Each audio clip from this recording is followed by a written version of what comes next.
A paz do Senhor Jesus, vamos para mais um dia do nosso devocional, que se encontra no Evangelho de João, capítulo 2, versículos 1 e 2, que diz: E no terceiro dia houve um casamento em Caná, da Galiléia, e a mãe de Jesus estava ali.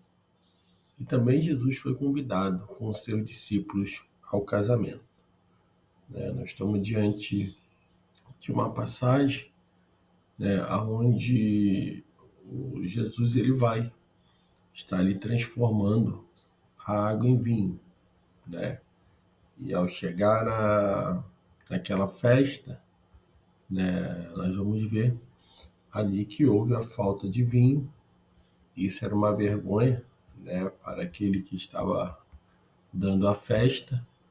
E percebendo isso, né, Maria ela vai pedir, a mãe de Jesus vai pedir que ele assim viesse, né, providenciar ali no versículo 3 diz que quando Maria falou, né, com Jesus, né, que não tem vinho, Jesus ele disse que tenho contigo, mulher.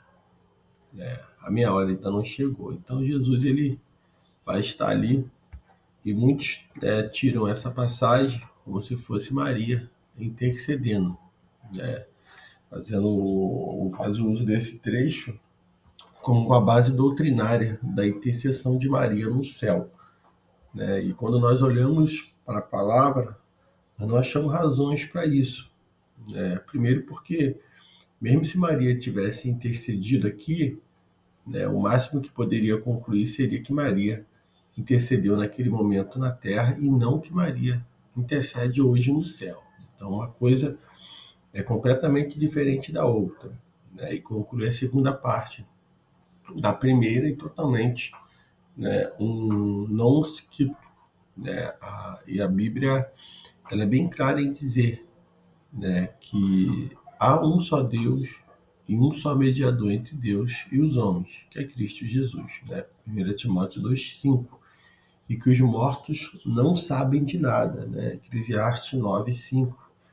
E que no além não há obras, nem projetos, nem conhecimento, nem sabedoria alguma, né? Eclesiastes capítulo 9, no seu versículo 10. Ainda diz também em Salmo 115:17, que os mortos não louvam a Deus e que no Seol não há quem se lembre de ti. Também Salmos 6:5. Né?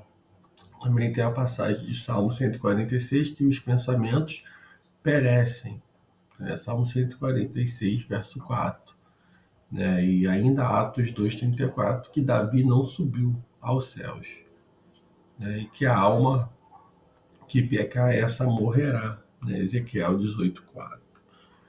Tem mais referências, né, e que o momento em que os que morreram voltarão a existir, né, para tomar posse das suas moradas celestiais, é na ressurreição do último dia. Então, Maria é uma exceção à regra, né? Em segundo lugar, e também falando sobre essa Maria como intercessora, né, que em segundo lugar, casos semelhantes, né, de pedido a Cristo ocorreram, né, aos montões do Novo Testamento. Por exemplo, o chefe da sinagoga intercedeu por sua filha, né, Mateus 9:18, mas nem por isso o catolicismo romano declarou este chefe da sinagoga como santo, né, intercessor do céu, no céu. Terceiro, o que aconteceu aqui não foi, ou melhor, necessariamente, né, um caso de intercessão, mas somente de notificação.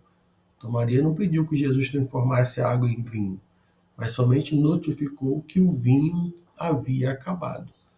Né? Se simples notificação como essa são consideradas intercessão, então, né, alguma maioria de muitas notas aí que nós pegamos, né, podemos também chamar de intercessão, pois notifica alguma coisa a alguém. Então, por fim, a resposta de Jesus não foi sim, minha mãe, farei como ordenaste. Mas a resposta de Jesus foi: que tenho contigo, mulher?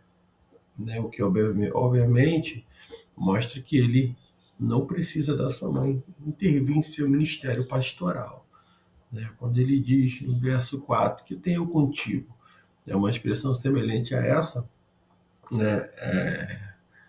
A esta só ocorre uma vez além desta no Novo Testamento, quando o demônio disse a Jesus, né? Que tenho contigo, Jesus, filho do Deus Altíssimo. Isso é Marcos 5:7. Então, nós vamos observar que ali Jesus ele vai providenciar, né? E ali a Maria vai dizer, fazei tudo quanto ele vos disser. E ele não disse, fazei tudo que eu disser, mas sim fazei tudo que ele disser. Então, cristãos, né, eles não seguem a Maria, mas seguem a Jesus. Né? O que a própria Maria fez na terra não foi apontar para si mesma, mas para Cristo. Da mesma forma que fez João Batista, né, lá em João 3,30, né, o que nós devemos fazer em nossas vidas. Isso não tira a importância, né, da mãe de Jesus, de Maria. Ela teve o seu papel muito importante, né, em todo esse, desde a concepção, né, desde o nascimento de Jesus. Isso não é excluir, mas saber que toda adoração ela é dada ao Senhor, né? Devemos estar seguindo os passos de Jesus e seguir o exemplo dele, como ele deixou nas Escrituras. Né? Nós vamos observar ainda que ali vai ser providenciado ali entre 80 e 120 litros, né? Que nós vamos ver de vinho são providenciados. Então a água feita vinho, então, que é o que está no versículo 9, né? Jesus certamente não transformou a água em vinho alcoólico, né?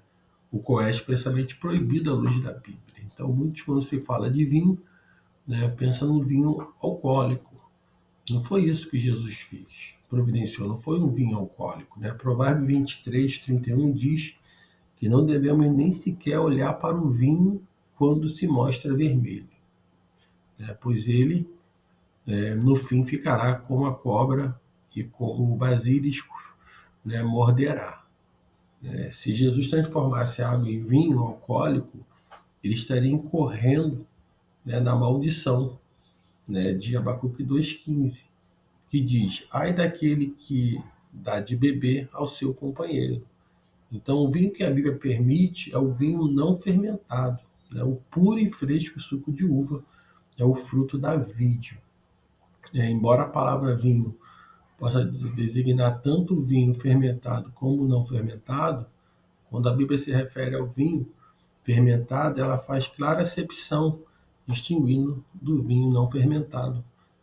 Como quando diz, não convém aos reis beber vinho, não convém aos governantes desejar bebida fermentada. Né? Provérbio 31:4. Então, logo, após proibir os sacerdotes de beberem vinho, né, lá no livro de Levítico, capítulo 10, versículo 9, ele fala, Deus ele diz que devemos fazer separação entre o santo e o profano, entre o puro e o impuro. Então, claramente, considerando o vinho fermentado entre as coisas profanas e impuras das quais nós temos que nos manter afastado, até da sua aparência, né? 1 Tessalonicenses 5:22.